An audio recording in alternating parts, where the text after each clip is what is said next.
Assalamualaikum warahmatullahi wabarakatuh. Selamat pagi, siang, sore, dan selamat malam. Perkenalkan, nama saya Rama Zaki Saputra dengan NIM G0025-150 dari kelompok B3. Kesempatan kali ini saya akan membuat video inhal anatomi blok 2.2. Langsung saja soalnya. Inhal anatomi, di sini ada kasus Supriyadi 65 tahun. Pak Supriyadi 65 tahun datang ke IGD dengan keluhan nyeri tumpul pada dada sebelah kirinya. Keluhan ini dirasakan sejak 40 menit yang lalu saat sedang menonton TV di rumah. Dokter mencurigai Pak Supriyadi mengalami serangan jantung. Nah, pertanyaannya, yang pertama jelaskan struktur externator, yang kedua jelaskan struktur internator, dan yang ketiga jelaskan valvula cordis dan mekanisme kerjanya. Nah, setiap cor di struktur ekstra ini, setiap cor dapat ada apex, basis, dan 3 fasies, yaitu fasies sternocostalis anterior, fasies diaphragmatica, dan fasies pulmonalis. Basisnya mengarah ke bahu kanan, sedangkan apexnya mengarah ke panggul kiri. Nah, basis cordis terdiri atas atrium dextrum menghadap ke belakang ke arah craniolateral dextra. Apex cordis mengarah ke arah venotrocaudal sinistra. Untuk fasiesnya, fasies sternodialis ada fasies sternodialis, yaitu terutama dibentuk oleh ventriculus dexter dan atrium dextrum, yang diantaranya terdapat sulcus atrioventricularis, dan pada pinggir kirinya juga disusun sedikit oleh auricula sinistra. Selanjutnya ada fasies diaphragmatica, terutama dibentuk oleh ventriculus dexter et sinister yang dipisahkan oleh sulcus interventricularis posterior dan bersandar pada centrum tendineum diaphragmatica. Permukaan inferior atrium dextrum yang bermuara ke vena cava inferior juga ikut membentuk fasies ini. Yang ketiga ada fasies pulmonalis, terutama dibentuk oleh ventriculus sinistra yang membentuk impressio cardiaca pada fasies medialis pulmo sinister dan atrium dextrum untuk pulmo dexter. Selain dari basis, apex maupun fasies terdapat bangunan lain seperti auricula jantung. Auricula jantung itu bagian atas atrium.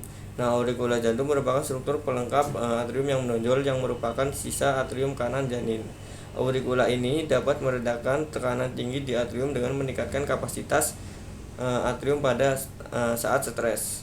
Permukaannya dalam saat seperti dinding anterior atrium, mengandung musculus pectinati yang menyebabkan penampilannya menjadi kasar. Selanjutnya di permukaan luar jantung juga terdapat banyak sulcus tempat lewatnya pembuluh darah. Nah, pembuluh darah jantung contohnya itu ada sulcus coronarius, tempat lewatnya arteri coronaria. Lalu ada sulcus interventricularis anterior, tempat lewatnya arteri atau vena interventricularis anterior. Selanjutnya bagian eksterna, inilah yang kemudian membentuk bagian interna atau ruang pada jantung yang terdiri dari atrium dexter, ventricle dexter, atrium sinister, dan ventricle sinister. Nah, selanjutnya atrium dexter menerima darah kaya CO2 dari seluruh tubuh untuk kemudian diteruskan ke ventricle dexter. Nah, di atrium dexter ini terdapat satu ruangan utama yang halus atau sinus vena cavae atau sinus venarum cavarum, dan satu ruang kecil yang kasar terbentuk dari musculus pectinati pada bagian superior yang disebut auricula dextra. Kedua ruang dipisahkan oleh crista terminalis pada bagian dalam, sedangkan pada bagian luar akan terbentuk suatu alur yang disebut sulcus terminalis. Nah, auricula dextra ini kantong otot berbentuk kerucut kecil yang merupakan proyeksi dari atrium dextrum. Lalu ada septum interarteriale memisahkan atrium kanan dan atrium kiri. Saat fetus pada sekat ini terdapat sebuah lubang yakni foramen ovale yang pada orang dewasa akan mengalami obliterasi dan menjadi fossa ovalis. Setelah lahir, Valvula foraminalis ovalis menutup foramen ovalis yang disebabkan oleh meningkatnya tekanan dari atrium kiri. Selanjutnya ada limbus fossa ovalis atau bagian pinggiran dari fossa ovalis. Selanjutnya ada atrium dextrum akan dihubungkan dengan ventriculus dextrum melalui ostium atrioventricularis dextra dan dibatasi oleh valva anterioventricularis dextra atau valva tricuspidalis. Karena dia membawa darah kaya CO2, muara-muara pembuluh darah vena yang berada di atrium dexter, vena cava superior melalui ostium vena cava superior, vena cava inferior melalui ostium vena cava inferior, yang terdapat valvula vena cavae inferioris atau valvula Stachii. Namun katup ini tidak dapat menutup ostium dengan sempurna. Lalu sinus coronarius melalui melalui ostium sinus coronari yang terdapat valvula sinus coronarii atau valvula de Besii yang juga tidak dapat menutup ostium. Lalu vena cordis minimae melalui foramina venarum minimarum. Selanjutnya ventricle dexter. Nah, terdiri atas satu ruangan dengan permukaan kasar. Menerima darah dari atrium dexter untuk kemudian diteruskan ke pulmo yang akan ditukar dengan darah kaya akan O2.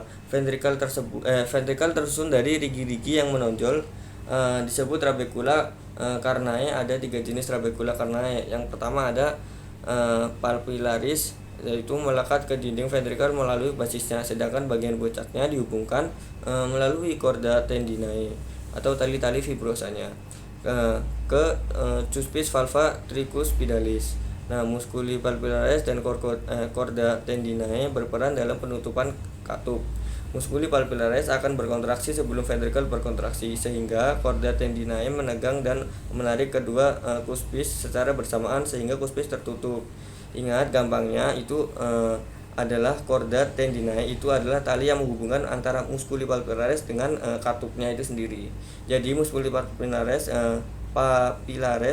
berperan penting dalam fungsi jantung normal, lalu mencegah kebocoran melalui katup AV, menghalanginya terjadi regurgitasi aliran darah dari ventricle dexter kembali ke atrium dexter selama sistol atau ventricle kontraksi.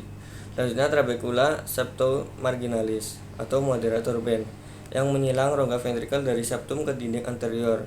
Hanya terdapat di ventrikel kanan. Trabecula septomarginalis ini juga membawa fasciculus atrioventricularis crus dextrum atau bundle His, sehingga berperan juga dalam sistema conducens cordis ventrikel kanan. Lalu rigi-rigi biasa yang menonjol pada permukaan dalam. Lalu ada septum interventriculare atau sekat antara ventrikel kanan dan ventrikel kiri. Lalu ada ostium trunci pulmonalis, yaitu menghubungkan dengan truncus pulmonalis yang dibatasi oleh valva trunci pulmonalis. Selanjutnya atrium sinister. Sebenarnya baik atrium dexter ataupun sinister sama saja, hanya saja atrium sinister menerima darah dari pulmo yang berisi darah kaya akan O2. Nah, dan dimuarai oleh 2 vena pulmonalis dextra dan 1 vena pulmonalis sinister superior dan 1 yang inferior.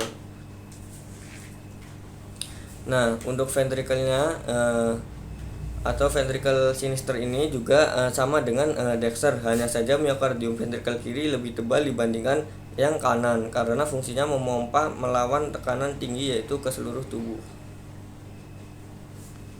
Nah, selanjutnya ada mekanisme katup.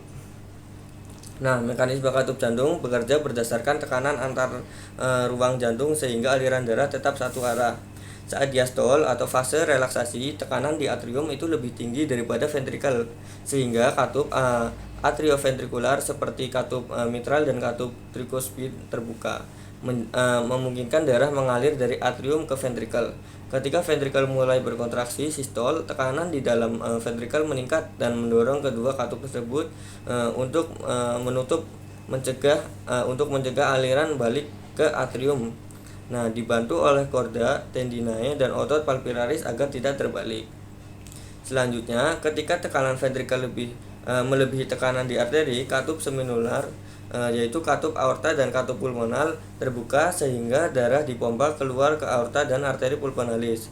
Setelah kontraksi selesai, tekanan ventrikel itu menurun, darah cenderung mengalir kembali sehingga katup semilunar menutup untuk mencegah aliran balik ke ventrikel itu sendiri.